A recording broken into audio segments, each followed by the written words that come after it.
and a direction that we need to take ourselves by listening to Ecclesiastes. What good messages of things to avoid and the things to adhere to. Right now, we thank you that you are such a good teacher.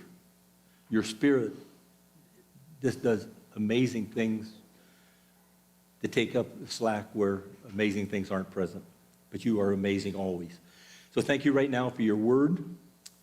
Be a teacher to us in all that we learn, to gain confidence in you as this goes on. So thank you, Jesus, right now for your word and the information you left behind in that Genesis time. Thank you, Jesus. Amen. Well, I found out I can figure out how long I've been up here because apparently I had 3 cups of water and the cups survived, the water went away, but the cups are up here, so right up here. So that's my little telltale keep track of my time up here. Also, next week, just for your information, next week is the congregational meeting. This won't happen next week, but it'll happen for the last time on the Sunday after. That's where we'll bring this to an end. Even though the information endures on, there's more. So maybe someplace in the future, Zach will provide some time, and we'll pick up and see what you remembered and what more we can learn. So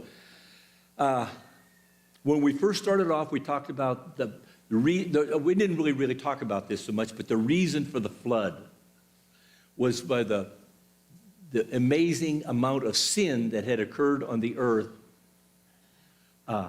due to the basic nature of humans. And God pulled the rug on it.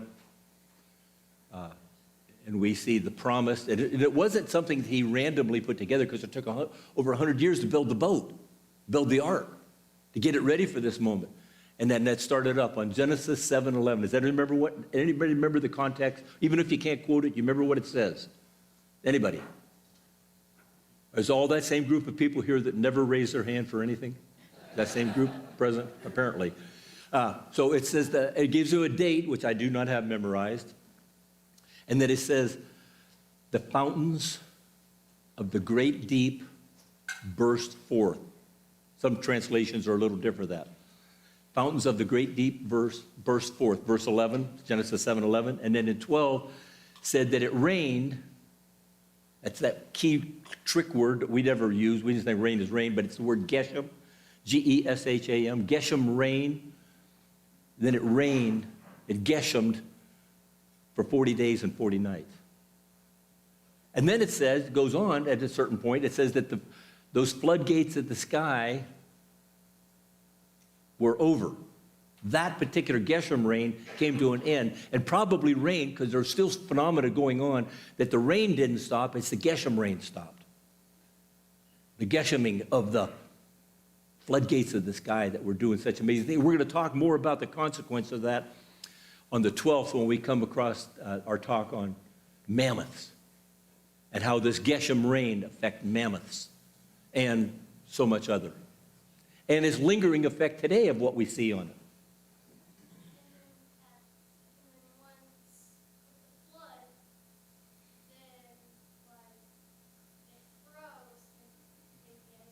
The ice ages and the Geshem rain are actually 2 different events. Now, we'll pursue that a little more when we talk mammoths.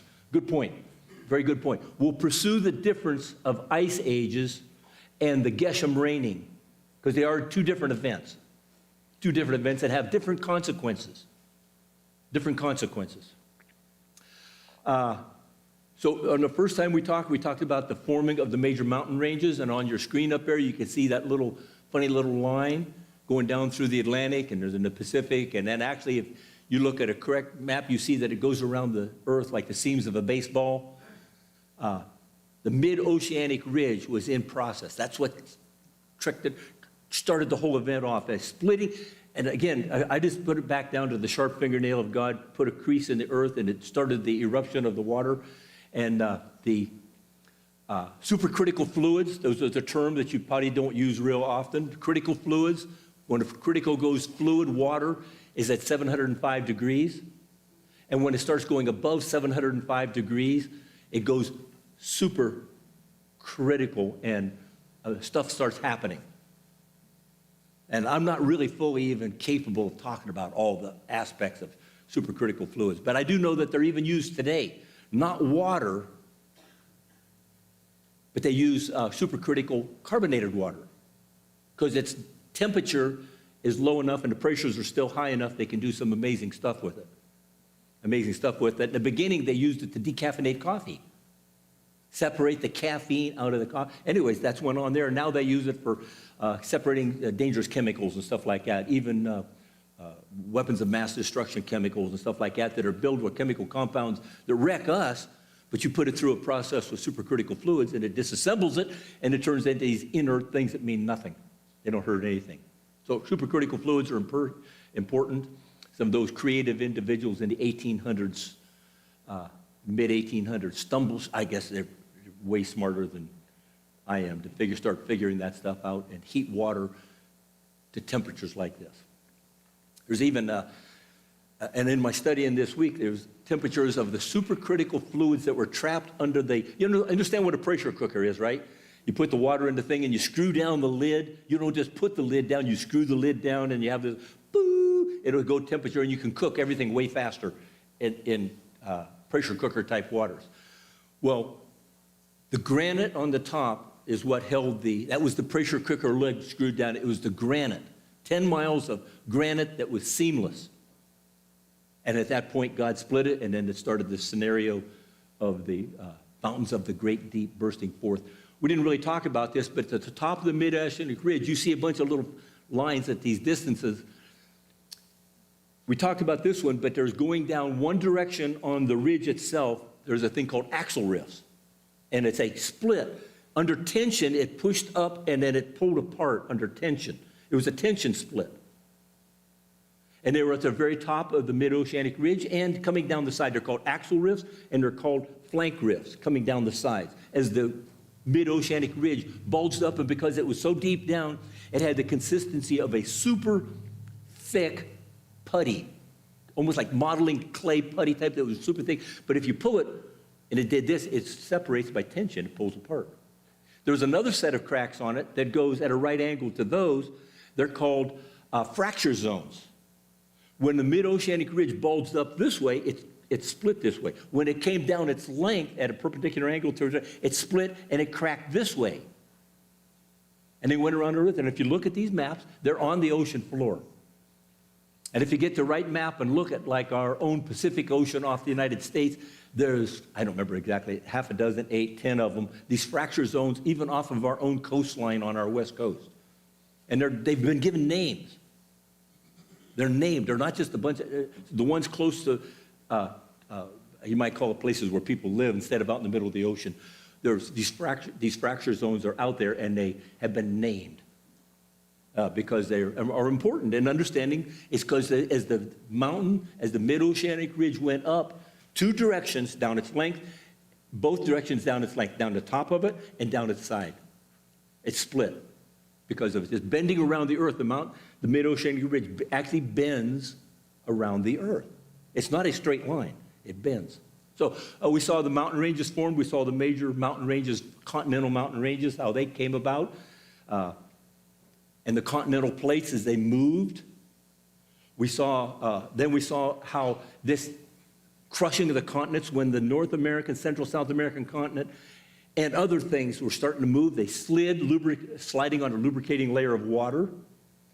And the sliding North, Central, South American continents in motion. And again, I don't know how some of this stuff gets figured out, but they said that those continents were moving 45 miles an hour. Now, I don't understand that.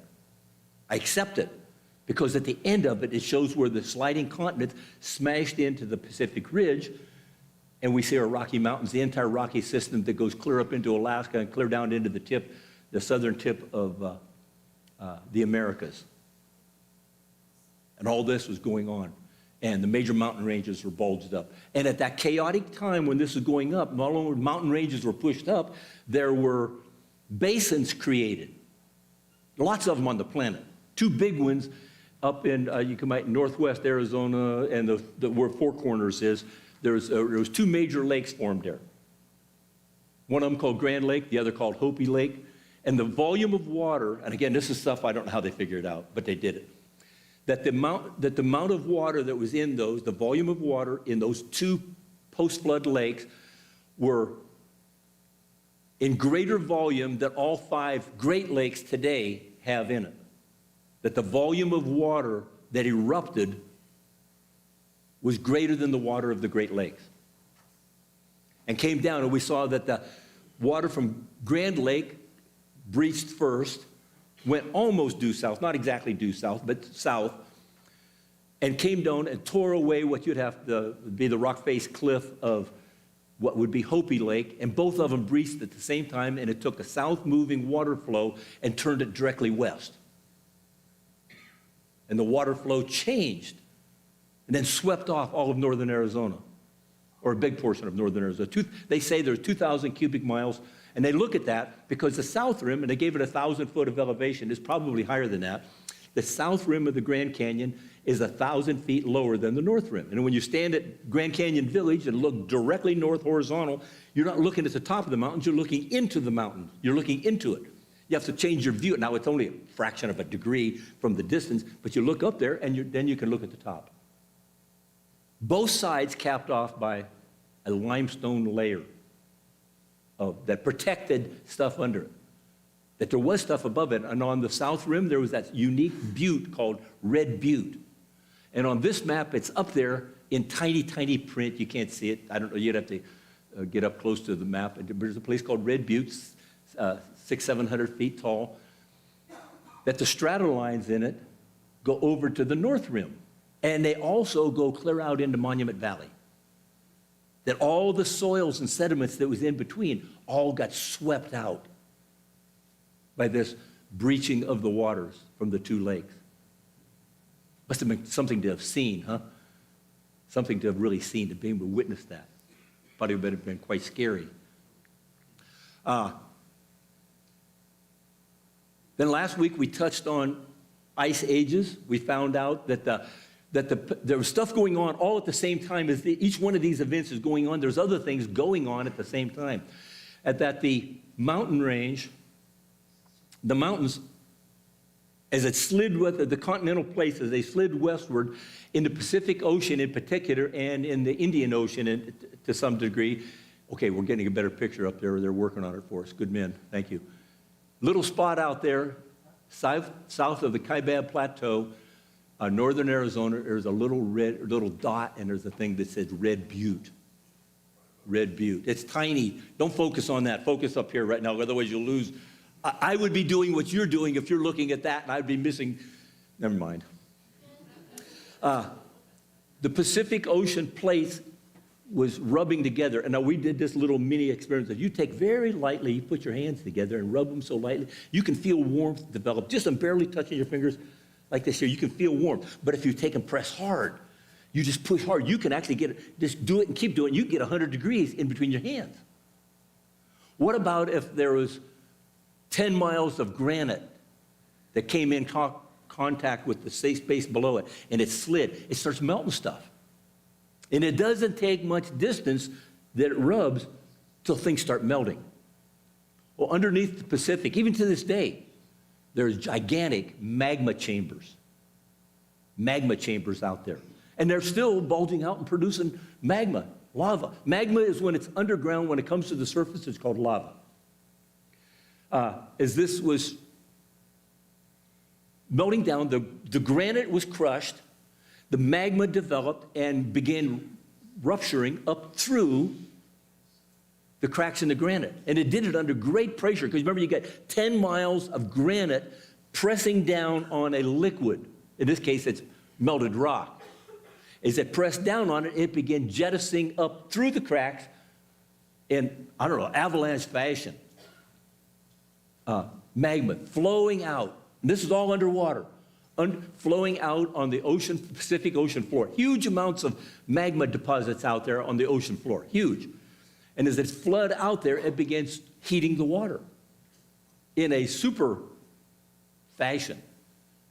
And I referenced the book. I still have not found the book. It's in a box. I have the book that calls those, it's either Those Amazing Ice Ages. Jack asked me about it because I think did you chase it any, Zach? Did you know? Okay, all right, well, I'll find the book, and if we get back someplace, I'll bring the book and show you the book.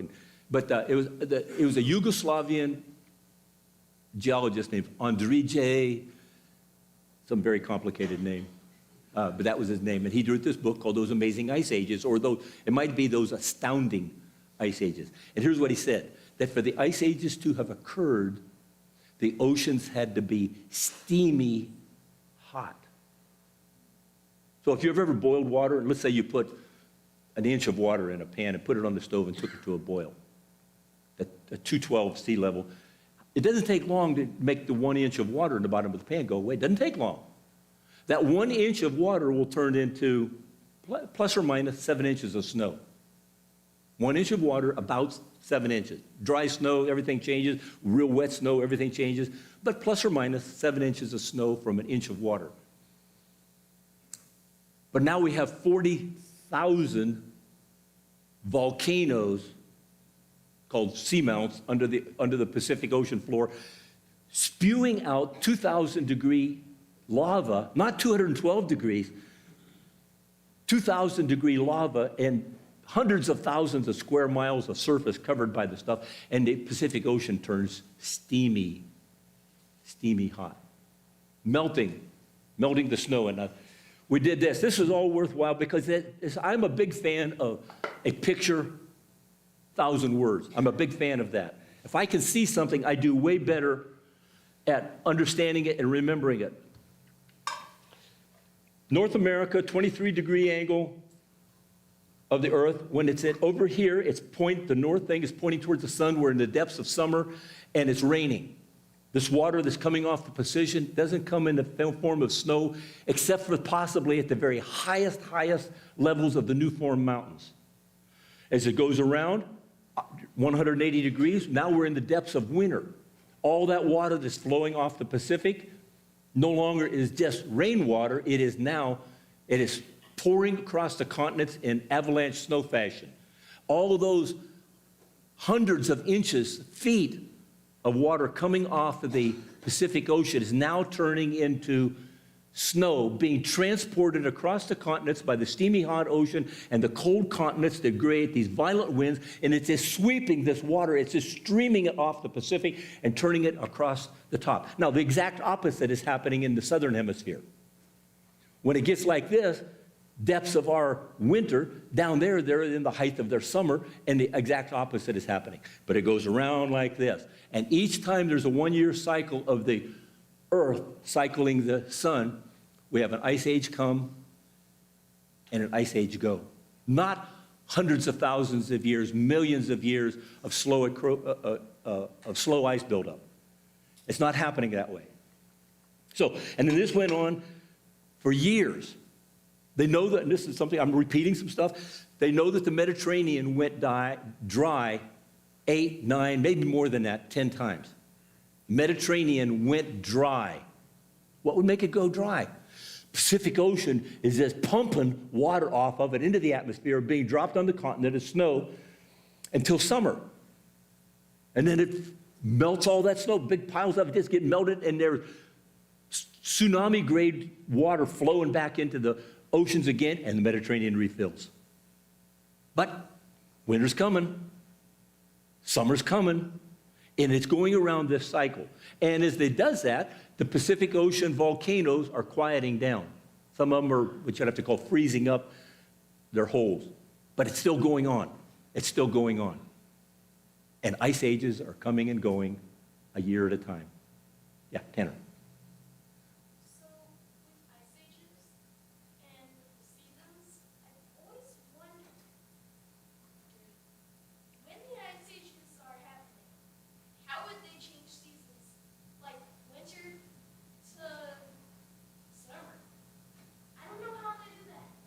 You know what? This is going to give you and I a great conversation. You and I will have a great time talking more about this, and I'll even bring along my basketball and my globe. Well, maybe not the basketball. Maybe we'll borrow Zach's globe. Okay. So, at the same time all of this is going on, the fountains of the great deep were blasting water. The early parts of it were throwing debris blasting it into space. This is where we talked about the moon and craters on this side of the moon that faces us, that never does. This side of the moon faces us, never doesn't face us. It always faces us. No matter what the rotation pattern is, the side of the moon that looks at us always looks at us. Even if it's a new moon or a full moon or a partial moon of whatever it is, the man in the moon's still always looking at us. And he's never not looking at us. As this is going on, the debris that would have been thrown into space, pretty soon enough material has come out and it has actually covered the water and blocked the flow of stuff being thrown into space.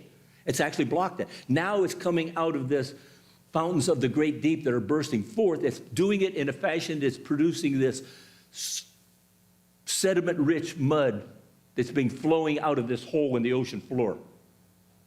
And that stuff is now coming out, and it's great pressures, the stuff that are going on, and it's being distributed over the earth. And right now, sediments on the earth are typically a mile deep worldwide. There's different places they can actually look at it and see that. And by drilling at certain places, they can tell when they break through sedimentary rock and hit basalt. And they can do stuff like that.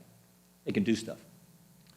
As this stuff was being flown out over the continents, it's just earth everywhere, not just in northern Arizona. This is everywhere that's going on.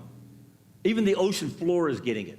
At that same time that's going on, our moon that goes overhead of us is creating an influence on the whole thing. We have a full, I'm losing my, we have a high tide about every 12 hours and 20 minutes or 24 minutes or something like that. We have a high tide. They have tide books on it so the guys can fish it correctly. They actually market that book. So as this stuff, the moon is going around, it's creating tidal influence. The difference, do you know the difference between tidal waves and tsunamis? If you know, you know, put your hand up. If you don't know, keep your hand down. Okay, there's a half a dozen, 10 of you in here, something like that, knows the difference between a tsunami and a tidal wave. A tsunami comes off of an earthquake, shaking somehow or other, that creates a wave that pushes out and pushes. And they're big and long. Big and long. And it's actually, it's a lingering byproduct of Genesis flood. It's a lingering byproduct. And a few years ago, when the tsunami went through Indonesia, caught them all by surprise, 300,000 people died because the wave caught them, swept over their islands, swept them away, destroyed everything, leveled the islands. As the moon comes over, this is the same moon that was giving the influence on the subterranean water that was creating the supercritical fluid.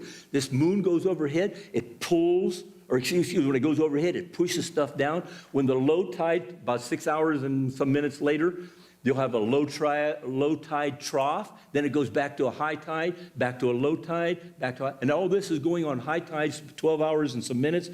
Low tides in between each of them, 6 hours and a few minutes, and it's going by on that as the high tide goes past, and let's start with the trough, water that's in the soil, because this is going on.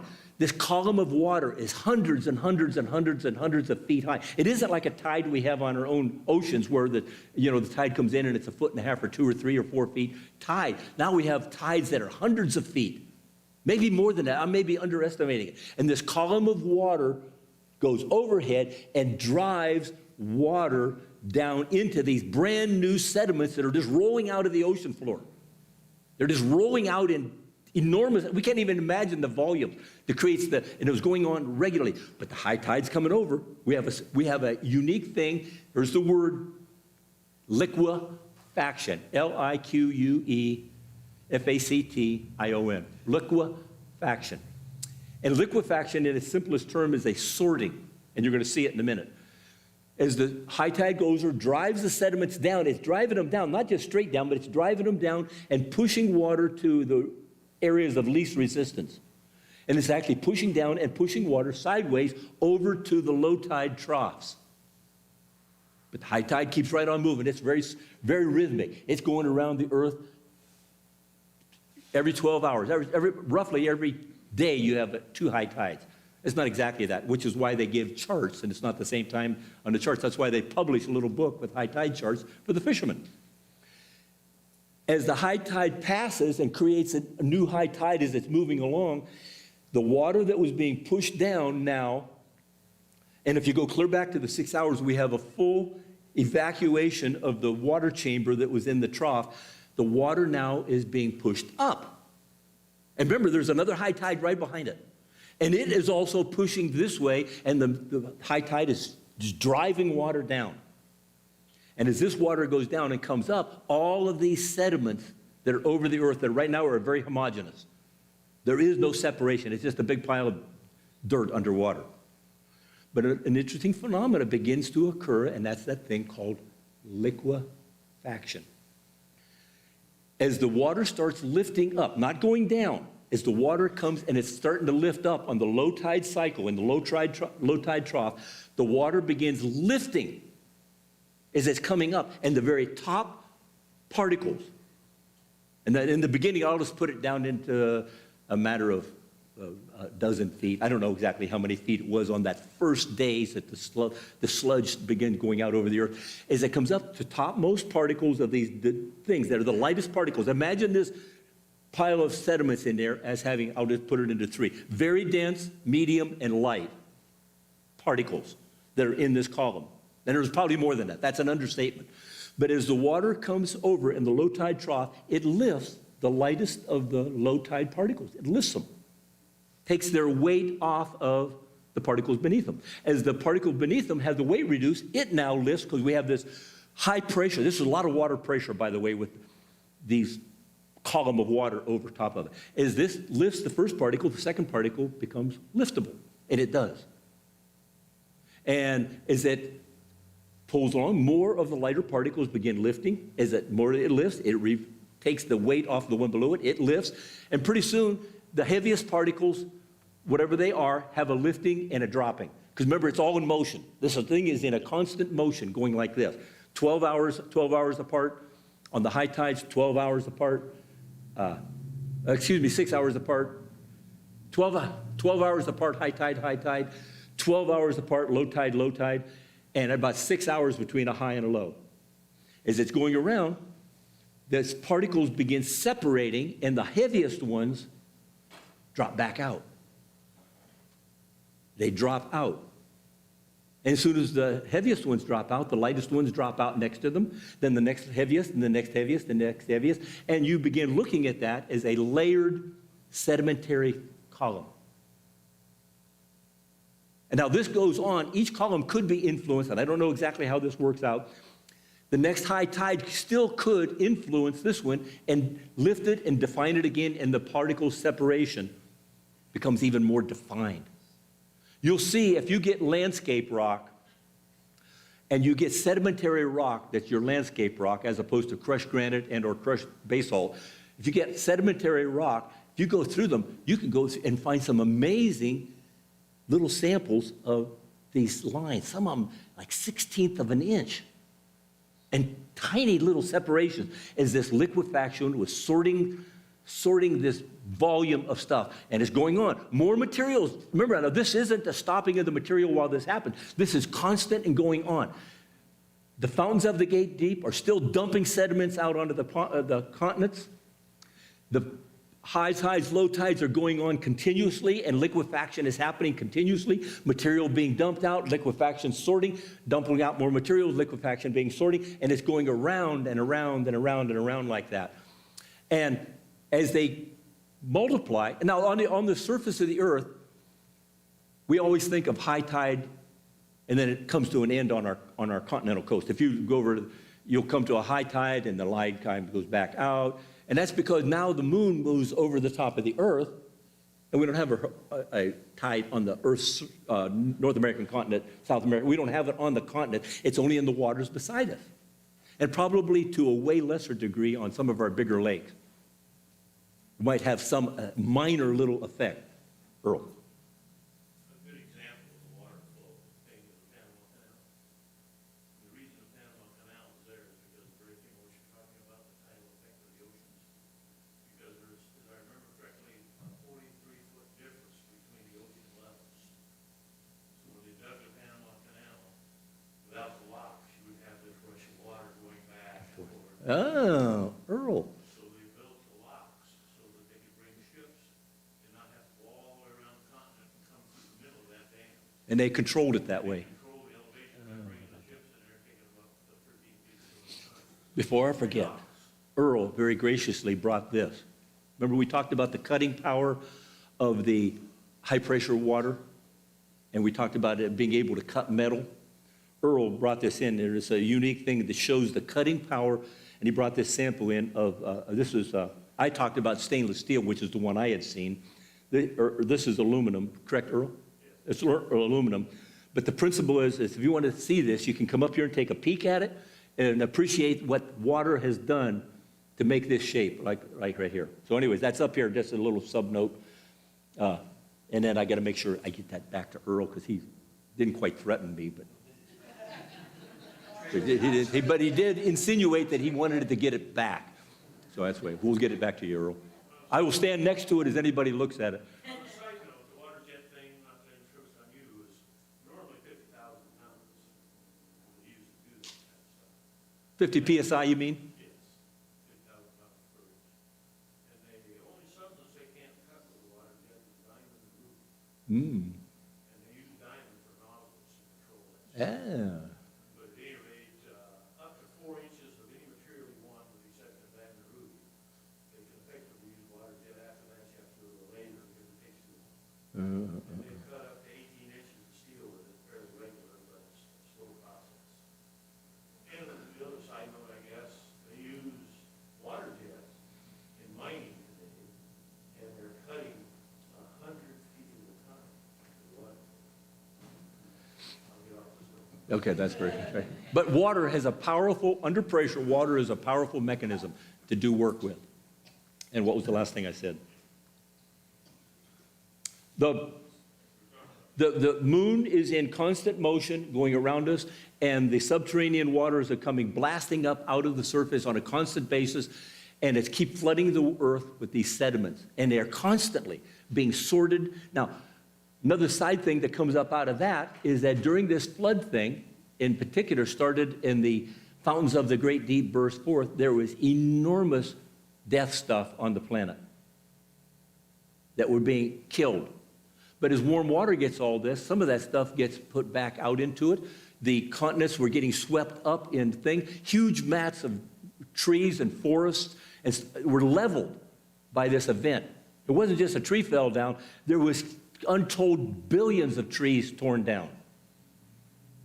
And these animals were killed in...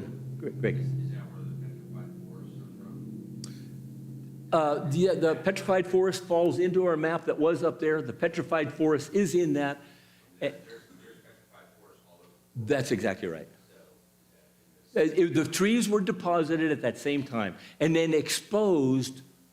They're in some kind of a place where there's a lot of water flowed over. The Grand Canyon is a great example of a petrified wood in it.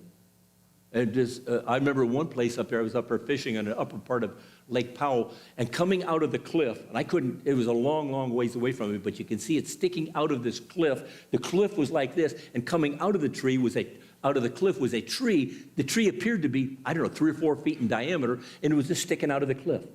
And it wasn't a wood tree, it was a petrified tree. And the rest of it was still back into there, inside the cliffs of Glen Canyon. It wasn't Grand Canyon, it was Glen Canyon. Ed? When Mount St. Helens went, the Spirit Lake area was covered with over 1 million trees that had been knocked down. The wave, when the flood came off of the volcano, washed up the sides of the mountains and stripped all that back down. You could drive out and see the tree, over 1 million trees on Spirit Lake there. Yep. And that's, you might call it a very small representation of an event like this. But what about if it was planet-wide?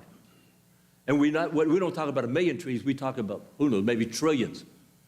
And out of that collecting of the moon going around, debris, let's just take 10, 20, 30, 40 million trees all at one place, maybe a bigger number than that, all being swept up and turned into a big rubble pile of debris of trees, leaves, twigs, logs, all that stuff being swept into it and being put into this mass of stuff. And now liquefaction is going on in the book, there's some photographs of liquefaction taking its effect on trees that are what we now call polystrate fossils. That's a fossil. Poly means many. I know you know a little bit of your English grammar. Poly means many. The strata has to do with these layers that are now starting to develop as this is going around and the spewing out of the mud is coming up. The polystrate fossil, some of these trees get caught and standing straight upright. No limbs or nothing left on them, but there's the trunk of the tree covered by what you would have to call, if you followed the evolutionary model, hundreds of thousands of years of evolutionary time. The tree survives. And it's caught straight up and down. Sometimes the trees have actually been the bottom of the tree up and the top of the tree down, caught in this mess, and it got trapped that way by the sediments. And they got stratified. And remember, this is all going on, the moon's going on, and the sorting of the materials is going on, and it doesn't care about the tree, and the tree now becomes left as evidence for us that liquefaction is the defining factor, not long geologic periods of time where slow sediments fall to the earth. And that doesn't happen. It was liquefaction, this separating all these sediments that have come up out of the ocean floor. Tanner. So with that tree, so you're talking about like the tree would be upside down. There's some trees that have been found inverted. The root section of the tree is on the top, and the tip of the tree that goes down to the point is on the bottom. They found trees like that. Upside down. They're giving us a picture here of a tree. This one appears to be with the upright position in this picture that they've got right here for us. And if you look closely, what do you see around the tree? What do you see? Do you see the lines and the layers? Now, if we get in and look real close at that, we'd probably find some really tiny lines mixed into that. So all this is going on at the same time. That tree, we don't have a size and a space on it, but I suspect the bottom of that tree that we can see here is probably 3 feet across. Is that a shovel next to it there? Okay, that gives us a bit of a reference to the size of what we're looking at. So anyway, we're taking a look at an example of a polystrate fossil. And this is done with all sorts of animals. The animals were caught into it. And you see Tyrannosaurus Rex or some of these other big characters and little characters, little dinosaur-style stuff, and other stuff that got trapped into there. Foxes and other stuff got also tangled up in it at the same time. Turned into fossils, turned into polystrate fossils that left evidence behind for us. So this whole phenomena is God's unique ability. We're told, and Peter wrote in his one of Earl. Go ahead, I was.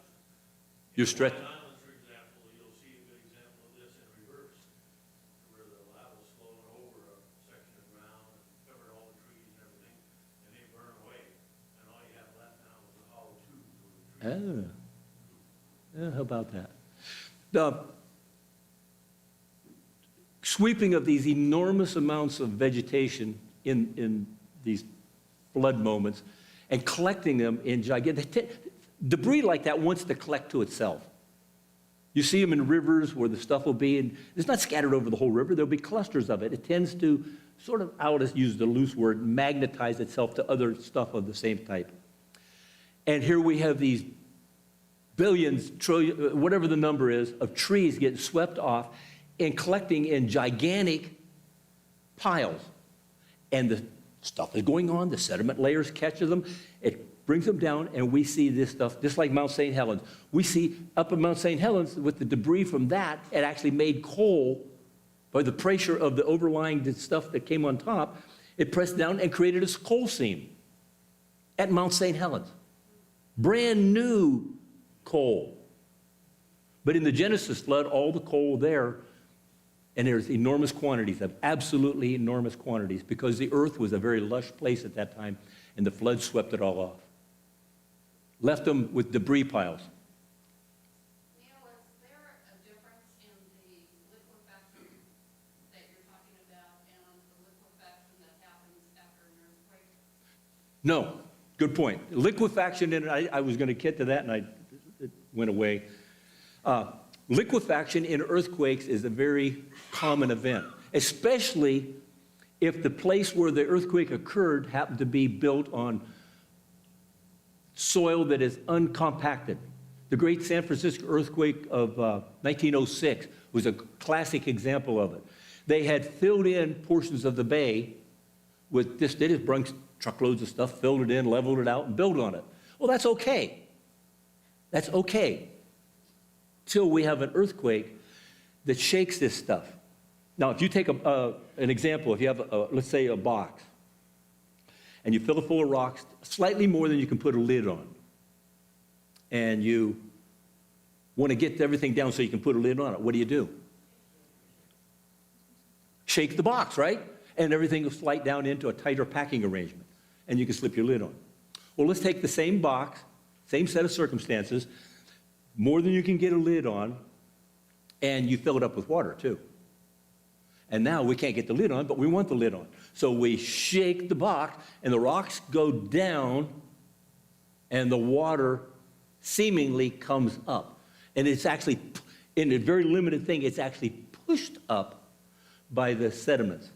And more than this, the water, the rocks are falling to make the water come up. Same thing happens in liquefaction, is the debris falls and the water now becomes pushed up, and the column of water that's being fed into it is also being pushed down. And this whole phenomena is really a gigantic energy pool that create that. The classic example, let me come back to you, Greg. Classic example of liquefaction is quicksand. Quicksand is nothing more than spring-fed water pushing up through sediments. And if you watch the old cowboy movies, and the cowboy falls into the quicksand and he sinks out of sight, and all that's left is his hat. But that doesn't happen that way. You won't sink out of sight in quicksand. You will not sink out of sand because there's laws of buoyancy that will determine. You don't, if you're a normal type of person, you won't sink when you go into a swimming pool. Now, if you're all body mass, muscle, and bone stuff, you might sink, but I don't sink that way no more. There's a laws of buoyancy that an object will be buoyed up based on the density of the fluid that it's in and the density of the object in it. A cork has greater buoyancy than a rock. But there's even rocks that have different buoyancies. It's not all the same. And they'll all be buoyed up. So in quicksand, when you sink, you'll only sink down to someplace right across here. And you'll stop sinking. Now, what happens to people is they get all panicky as they're sinking into quicksand, and they thrash around, they get fatigued and hurt. And the way to get out of quicksand, if this should ever happen to anybody, turn yourself sideways, begin working sideways so that your whole body wants to float up sideways, and then you can just sort of scull your way out of that, and you can get out that way. So the idea of the cowboy sinking out of sight and his hat being thing, it's only Hollywood, only Hollywood. So quicksand is a easy representation of understanding liquefaction and the San Francisco earthquake and other places. The big disaster in metropolitan areas is uncemented soils and the soil becoming liquid. In the book, and I'm sorry I don't have pictures for you on this, this shows in Japan, an earthquake came into Japan and went through a section where they had infill, and they built, and for a long time, it was great. It was great. They had buildings. Now they have buildings that were like this. They're over like this, and went down like this and sank in. Just tipped. Some of them clear off like this. And they showed one picture of a concrete tank that was empty underneath the ground and covered with, I don't know, asphalt or something. Liquefaction occurred, and it blew the tank up and out of the ground because it corked this tank with the liquefaction liquids beneath it is in this area. Greg. Two things. San Francisco, I actually knew a contractor that worked down in the Bay, and they actually saw where liquefaction happened back in the 1700s when the ships would come over. They would bring and take all the spices back to Europe, but they would have to have all the weight to go across the oceans, and so they would bring cobblestone. Ballast. Ships. They would throw them off the side of the ships into the bay, and that ended up building up and filling up the bay. While they ended up going and doing this construction project in the bay, and found that these cobblestones and this brick and everything were almost 100 feet deep.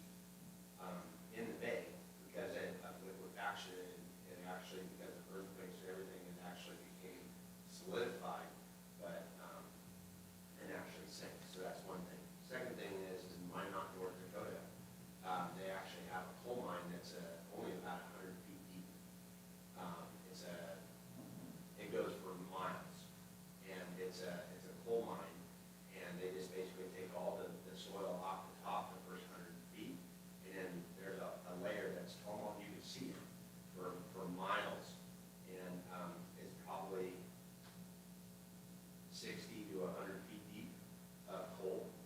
And they just do strip mining, and they take that layer off. But it's just, this is another way of realizing that coal was at one point a forest, is what they're saying.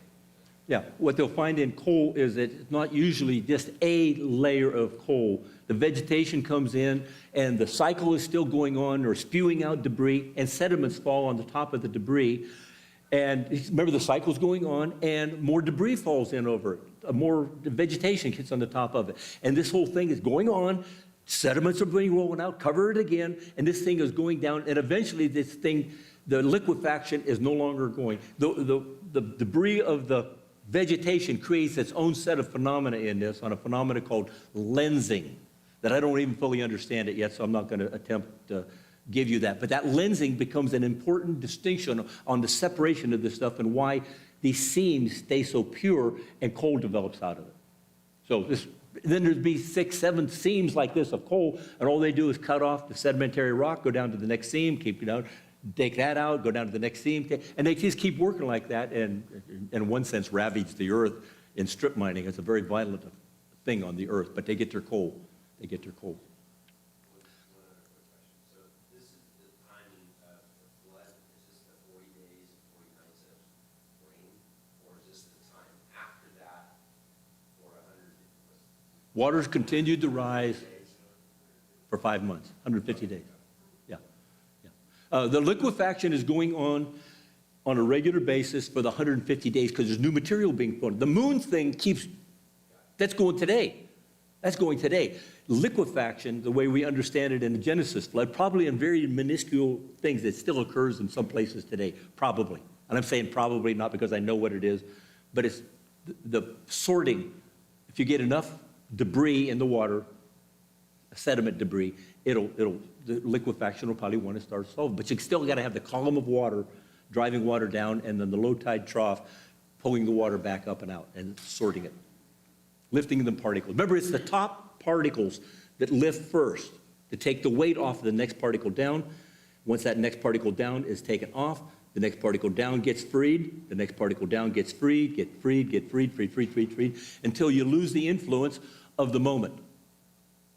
And the next cycle goes on. If there's enough uncemented stuff, the next cycle, 12 hours later, we got another full moon, and it goes on again. It goes on. As long, and then they'll say that this probably went on for, I'll just call it 2 a day for the 150 days. And then a short while afterwards until everything become no longer liftable and we see the sedimentary columns that layered and separated the way that it is. And then there was a cementing. This goes back to another thing, maybe a future talk on limestone and it's coming into this equation and how limestone and the cementing of all these sediments together, not just a bunch of dirt that's stuck together, it's cemented together. It is cemented, it is glued together by the limestone and a huge amount, and it's a different talk, different time, but it's worthy to understand it. Why? Because now it goes back to those over here, those chapters of first 11 chapters of Genesis that comes in and covers this. Comes in and talks. It's important. Peter says, always be ready. Always be ready to give a defense for your faith. Always being ready. Part of this story that you need to be ready for. That's why I encourage all of you to become students of it. You don't have to become like a Walt Brown or even to a lesser degree like me. But become enough on it, you can say, you know what? You made a mistake in understanding this. Genesis flood explains it better. It's worthy for you to understand it. And it's worthy for us and me to continuously to get better at it. There's a verse in the Bible, probably the prerequisite to that is solid rock and sinking sand. So, yeah. And that's been turned into music. On Christ the solid rock I stand. Anyways, we could sing it together, but another time. Just lost my thoughts. What was the last thing I said? Any more questions? Tanner, you've always seemed like you got a good question. If I can probably tag on you and you could throw me out a question. Not right now. So maybe Zach will give us more time later. Yeah. Huh? Human fossils? Is that what you said? Where are the human fossils? They are there, they just don't get identified. Sometimes they find human fossil artifacts in stuff like coal beds. They'll find necklaces. They have done that. They have found necklaces, gold type thing, gold, silver necklaces trapped in coal. And then excavating the coal, they found the necklace. Human remains are out there. It's just they're not identified. They're always identified with the long geologic periods of time, similar to Nebraska man. Nebraska man was found in Nebraska. Very good, class. Very good.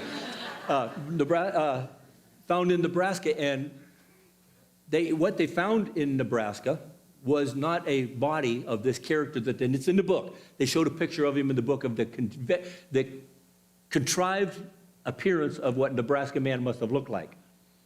And they found a tooth, is what they found in this.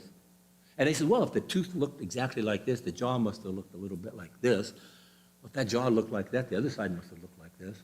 And if that jaw looked like this, he must have had an upper side of the jaw, and it must have looked like this. And pretty soon they had a head created, and then they had a neck, and then a shoulder, and they'll show this stoop-bodied characters, and they actually found out where the tooth came from later. Anybody know? If you know, you know, put your hand up. Forget. Where did they find it at? A pig. They found that it was an extinct pig. And they created an entire ideology of Nebraska man. Very good. Put it up there. All right, very nice, very nice. Nebraska man. And others are equally false. Lucy was the accumulation of bones up and down a riverbed. I don't remember the exact distance, half mile of riverbed. They found these different bones and the seams of the stuff, and they started, oh, just right here. And all of a sudden we have this character, Lucy, that now is one of the defining factors of evolution. And it's really not. A artifact, probably most of Lucy is some kind of arthropod of one sort or another. Well, another thing to think about is the whole earth was underwater for 150 days.